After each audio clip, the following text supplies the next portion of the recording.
Hello, my name is Mrs. McQueen. I'm the art teacher at Adams Elementary, and today we're going to talk about texture, and we are going to be exploring texture for the week. So first of all, texture is one of the elements of art. The elements of art are line, shape, form, texture, value, color, and space. Remember, the elements of art are all of the things that art is made up of. Now, I bet you know a little bit about texture already. Let's look at this picture. Can you tell me if you were to touch this, how this would feel? Probably furry, wouldn't it? It looks like fur. If I were to pet it, it would be nice and soft. That's its texture. Texture is the way something feels. How about this one? If I were to rub my hand on this surface, how would it feel? Probably rough, right? This is a tree. Your brain probably knew that this was a tree because of its texture, and you recognized that that's what a tree looks like. Let's look at this texture. This one might be a little bit tricky. Have you seen this texture before? This is a very close-up strawberry. This texture of a strawberry might be kind of bumpy and smooth in parts. So this is a texture of a strawberry. I bet you know the texture of this. If you were to pet this animal, the texture would be scaly or bumpy. This is a snake. How do you think this texture feels? If you were to rub it and feel it with your hand, how do you think it would feel?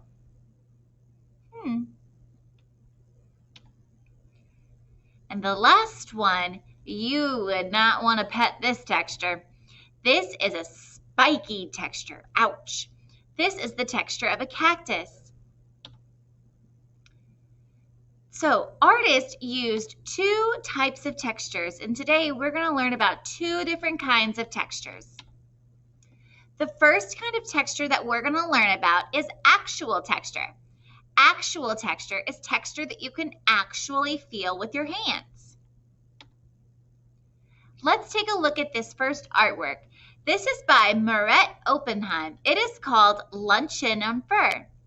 If we were to describe this artwork, we would say that it is a teacup with a saucer and a teaspoon entirely covered in fur. It's kind of funny, isn't it? But have you ever had a hair in your mouth? Ugh, it is gross. This artwork kind of plays with our senses a little bit, but it is an example of actual texture.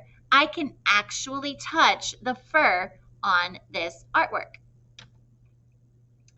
The second type of texture that we are going to learn about is visual or implied texture.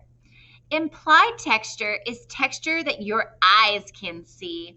So it's not texture that you can actually feel with your hand, but it's texture that your eyes can actually feel, sort of say. Let's take a look at this artwork. This is a portrait by Chuck Close. It is called Fanny. First of all, isn't this fantastic? Look at the textures. If I were to touch Fanny's skin, I could feel the wrinkles in her skin. If I were to touch her hair, I could feel how hairy it is. But if I were to actually touch this, it would feel like a smooth piece of paper. That is because it's what it is. It's not my hands that can feel it, but my eyes can see the texture on this. And something really cool, he made this with fingerprints. How cool is that? I'll show you a close-up right here. Isn't that amazing? So this is an example of visual texture or implied texture. So one more time, there are two types of textures that artists use. Actual texture and implied texture. Actual texture is textures that your hands can touch and feel. Implied texture or visual texture is texture that your eyes can see. Here's a question. What if an artist wants to use both types of textures? Do you think an artist can do that? Yes. Here's a great example of how an artist has used both types of textures. I bet you have seen this artwork before. It is actually the third most famous painting in the world. This is The Starry Night by Vincent van Gogh. You can see visual implied textures in the swirliness of the sky. I can see the bumpiness in the hills. I can see the natural textures of the cypress tree going upward. There's a lot of implied texture here, but there's also actual texture. Now, I would never actually touch this. This painting is worth millions and millions of dollars. But look at the painting. Vincent van Gogh used so much paint that it went on real thick. I would be able to feel the thickness of the paint if I were to touch it. Here's another picture of it. That is a very thick paint. It's beautiful though. I love that painting. So let's do this together. Can you tell which texture was used in these works of art? Is it actual texture that we can actually feel, or is it the visual implied texture that we can see with our eyes? Let's look at this first one. This is a print by Albert Dürer. He was a Renaissance painter. Can my hands actually feel the fur of this rabbit? No, they can't. My eyes, though, can tell that it is furry and fluffy and probably very soft because the artist made the texture of the rabbit look that way. Let's look at this next one. This is a sculpture by Deborah Butterfield of a horse. If I were to touch this or pet this horse, would my hands feel the texture? Yeah, they would. It would probably be a rough texture. Probably not very soft and furry, but a rough texture. But my hands would actually feel the texture of this. This painting is called The Wedding Portrait by Jan van Eyck. Let's see, do you see any textures in this painting? There's a lot. Look at the texture of that dress and the furriness of his cloak. But let's look down at this little part. This little dog is Fifi. And you can see all of the textures on Fifi. Now, can I actually touch this with my hand?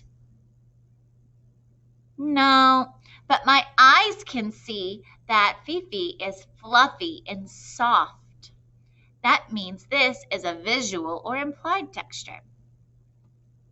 All right, let's check out this big sculpture. My hands could touch that. Look at those fuzzy eyebrows and the smooth skin. There are textures that I can actually I can actually touch with my hand, even though I wouldn't because it's in an art museum. But it's actual texture because I can actually touch it and feel something.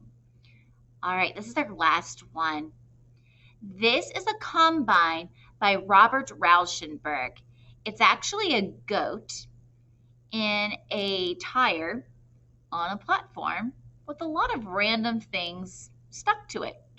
Interesting art, huh? Do you think that this is actual texture that I can actually touch? Or is this visual texture that only my eyes can see?